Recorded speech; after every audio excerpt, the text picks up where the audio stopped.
Nagpahayag ng pagkabahala at emosyonal na reaksyon ang veteranong kolumnista sa showbiz at TV host na si Christy Fermin sa kumakailang vlog ni Vice Ganda kung saan tapat na hinarap at minarangkan ng komedyante ang malapit na kaibigan at kasamahan komedyante na si MC Moa tungkol sa ilang mga pag-ugali noong nagbakasyon ng mga ito kasama ang ilang mga bek sa Coron, Palawan.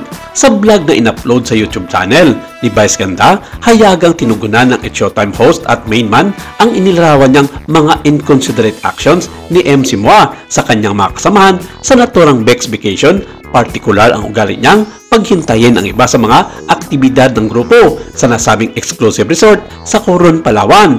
Direktang inilabas ni Vice ang kanyang sentimento kay MC kung saan nabigla ang lahat sa kanyang mga pinagsasabi tungkol sa taong kinutukoy na walang iba kundi si MC Moa. Saad niya, kapag kayo may rampa, kayong grupo, ano mararamdaman nyo kung yung kasama nyo papasok sa kwarto tapos lalabas kung kailan niya lang bet?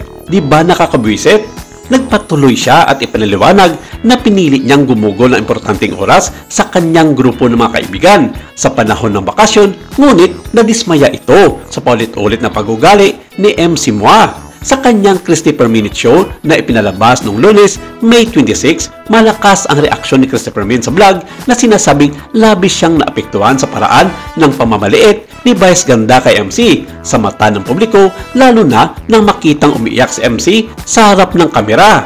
Idinagdag pa ni Manay Christy ng emotional breakdown ni MC sa mga oras na iyon, nakita naman sa vlog na lumilitaw na genuine at hindi basta scripted lamang. Saad niya, bilang nanay, bilang isang tao, hindi mo maiiwasang madama ang bigat ng loob ni MC sa mga sinabi ni Vice. Masyado ako naapektuhan para kay MC, lalo na nang makita ko ang pagluwa niya, yung paghagulgol niya, kitang-kita mong hindi yun scripted.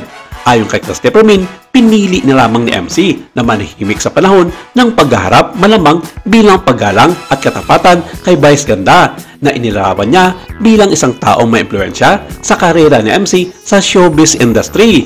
Sinabi rin niya na malamang na tinitimbang ni MC ang kahalagaan ng kanilang profesional na relasyon at alam niya na ang pagkontra kay Vice Ganda ay maaaring makaapekto sa mga pagkakataon hindi lamang para sa kanyang sarili kundi para sa kanyang pamilya. Binigyan din ni Christy Fermin ang kanyang paniniwala na dapat ay pribado ang ginawa ni Vice at hindi sa public vlog.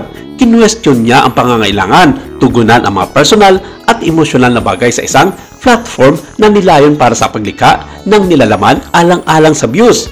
Pero ang isa raw sa mga masamang balita na kanyang nakalap sa loob ng kampo ni Vice Ganda ay ang kagustuhan nitong tatanggalin na si MC sa kanyang show na It's Showtime at 50-50 din na pati sila si madadamay sa plano ni Vice. At ito ay legit ayon sa mapagkatiwalang source ni Christy Fermin sa kampo ni Vice Ganda. Ayon pa kay Christy Fermin, paulit-ulit umunong sinasabi ni Vice na may tatanggalin siyang kasama niya sa nasabing noontime show, hindi lamang isa, kundi dalawang tao ito.